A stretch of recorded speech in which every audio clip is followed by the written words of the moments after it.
Role models can play a big factor in a child's development, including their education. Our Jeannie Blaylock sits down with former Duval County Public Schools Superintendent Dr. Diana Green to talk about that in our exclusive interview. To this day, I will never forget Miss Hunter. Her first grade teacher, always dressed to a T. She dressed to perfection every single day.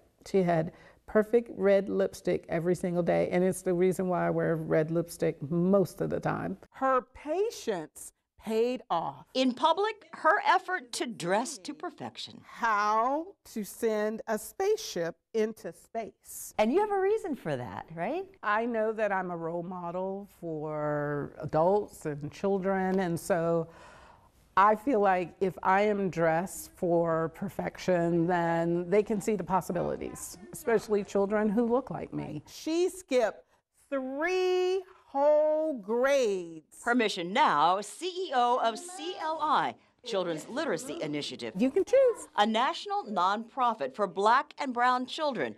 One key, by the time she turned 10, more read aloud. Catherine was ready for high school. We're introducing vocabulary above their grade level. For example, the word patience. She had to wait all year. Absolutely. Her other mission, more role models for children of color. She points to research from the Brookings Institute. If a disadvantaged black male student has at least one black teacher in elementary school, it cuts his odds of dropping out of high school by almost 40%. During Dr. Green's 5 years as superintendent, she raised funds for school construction and graduation rates jumped up nearly 10%. But she stepped down last summer. You get to a place and you feel like someone has called you and someone spoke to me, and that someone was God, and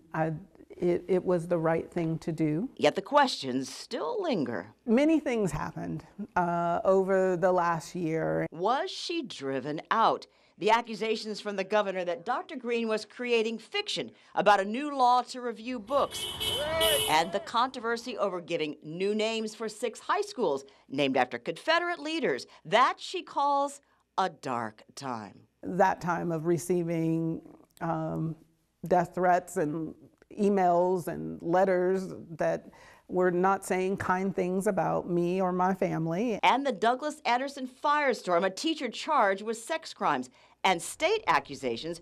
Duval schools failed to report 50 cases of teacher misconduct in a timely manner. How do you have patience with everybody who keeps saying to you, well, were you ousted? I have great patience, and I don't need to, in reality, I don't need to have patience.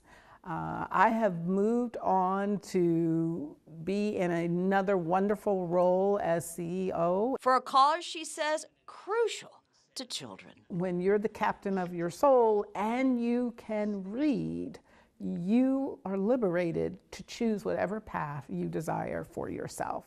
Jeannie Blaylock, First Coast News, on your side.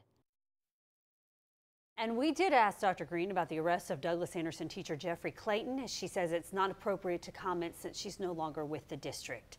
The entire interview with Dr. Green is streaming right now on First Coast News Plus.